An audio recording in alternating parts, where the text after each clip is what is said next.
all new words of Arabic in Surah Baqarah. Then Surah Al-Imran, which has been repeated in Surah Baqarah, it won't be repeated in Surah Al-Imran in this way.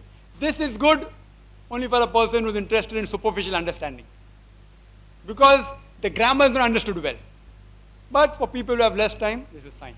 Other book without a teacher is by Dr. Ibrahim Surti from Birmingham. He has a book along with an audio cassette, and he gave a talk in IRF a couple of years ago, Learning Quranic Arabic, a modern method.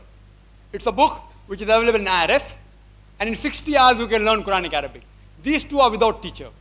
With a teacher, one of the good books is by Abdullah Abbas Nadwi. Abdullah Abbas Nadwi, he passed off from Nadwa and now at present is Makkah. What he has done is what we wanted, that give examples of Arabic words which occur in the Holy Qur'an. So he gives example of apple, which is there in the Holy Qur'an. Those words which occur in the Holy Qur'an, those words he give examples, which is good. But yet we require a teacher for that. The person who I felt is best in my humble research, not that I'm a great scholar, not that I met many people, but I tried to meet, and alhamdulillah I've met all these three people who have written all these three earlier books. The person who was maximum impressed was by Dr. Fah Abdur Rahim of Medina University. Fah Abdur Rahim. He has a novel way of teaching people. And his book, it's available in 3 volumes, which has also been reprinted in Madras by the Islamic Foundation Trust. It's a book which is followed by various universities throughout the world in teaching Arabic.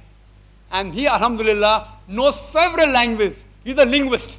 At present, he's the head of the department of the translation section of the King Fahd printing press. He has been in the Maninda University for more than 25 years. Alhamdulillah, his English is beautiful.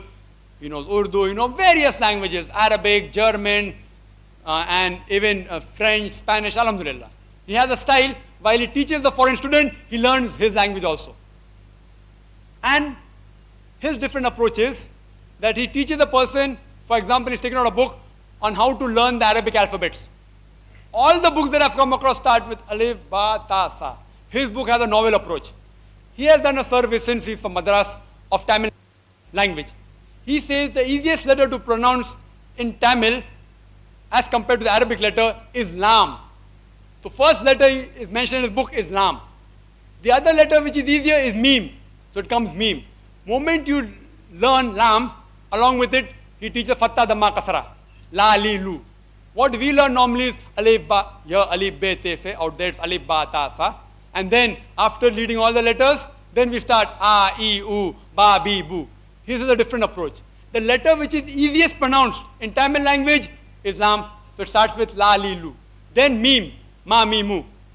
Then with these 2 letters, he forms word. Lam, Lim, Lum. And then he says even a person doesn't know the order, yet he can understand. And then he goes on how to read the Arabic without Fatta, Dhamma, Kasra. And I had opportunity to spend time with him for a few days, alhamdulillah. He is a great scholar and a unique approach. Inshallah, we have requested him to come to IRF. We have requested Abdullah Abbas Nadwi to come to IRF. All of them have agreed. So inshallah, after Ramadan, we may be having such a Quranic course, which inshallah will be a unique one. And we'll see to it that we video record it, so that people who are not present, though they may not be able to get that same impact, they will at least have the gist of it. Hope that answers the question. Our Hindu brother, the relevant question, therefore I'm just closing the program today with this question and the vote of thanks I'll be following up. Our Hindu brothers say that in Quran it is said, cut down the kafirun, so it should be banned.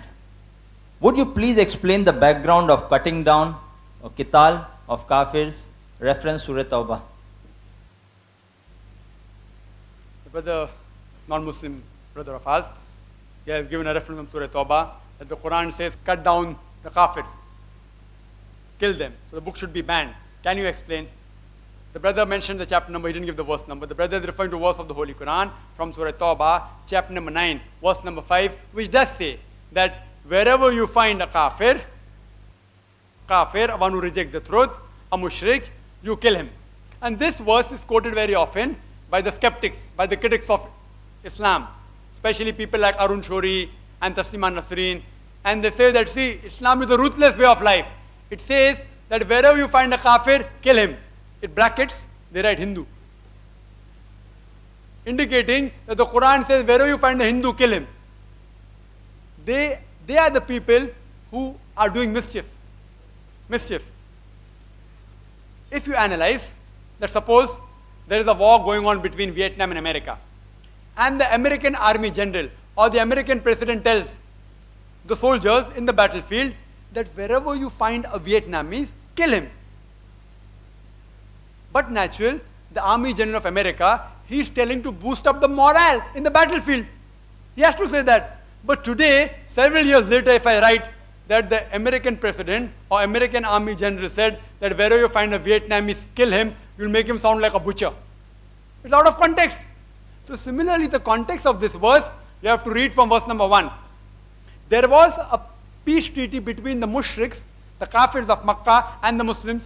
This peace treaty was unilaterally broken by the mushriks of Makkah, by the kafirs of Makkah. At that time, Allah revealed this verse, that we give you a time of 4 months. Otherwise, a declaration of war. Verse number 4 says that. Verse number 5 says that wherever it is to the Muslim, wherever you find the kafir, kill him. It's to boost up the morale. In the battlefield, these mushriks who took you out of the house, these mushriks, if you read the context, they took the Muslims out of the land. These mushriks today, they have broken the peace treaty. In the battlefield, don't get scared. Fight them. Kill them. And after verse number 5, Arun Shuri in his book World of Fatwa quotes verse number 7. Any logical person will understand verse number 6 is missing. Why? Verse number 6 gives the answer. Verse number 6 says that if any of these kafirs and mushriks seek asylum, give it to them. Quran does not stop there. Quran says, escort him to a place of security so that he will hear the word of Allah subhanahu wa ta'ala. The Quran does not say when any of these mushriks, these enemies, seek asylum, don't just let him go. Quran says, escort him to a place of security. Tell me which army general today in the world who will be so generous, so merciful, maximum may tell his soldier that if an enemy wants to go, let him go. Which army general today will say, escort him to a place of security? Quran says, don't just let those kafir go, escort them to a place of security so that they will hear the word of Allah subhanahu wa ta'ala. So in the battlefield, this context is there. In the battlefield, don't get scared. Fight the people who drive you out of your house. Fight them, those who fight you. Don't get scared. But if they seek asylum, escort them to a place of security. So Islam, alhamdulillah, it promotes communal harmony more than whatever all the others, UNO and human rights, what they're talking today, Quran mentions 14 years ago. Today human rights and women rights and so many organizations talking about peace, peace, peace, all that is given in the Holy Qur'an. But because it comes from the book of the Muslims, they don't want to say, they don't want to quote that. So what today the world is talking about, how to give human rights, that you should not differentiate between caste, color, creed, sex, etc. This Quran has already mentioned 14 years ago. It should not be banned, it should be promoted and made and translated into all the various languages of the world and given free.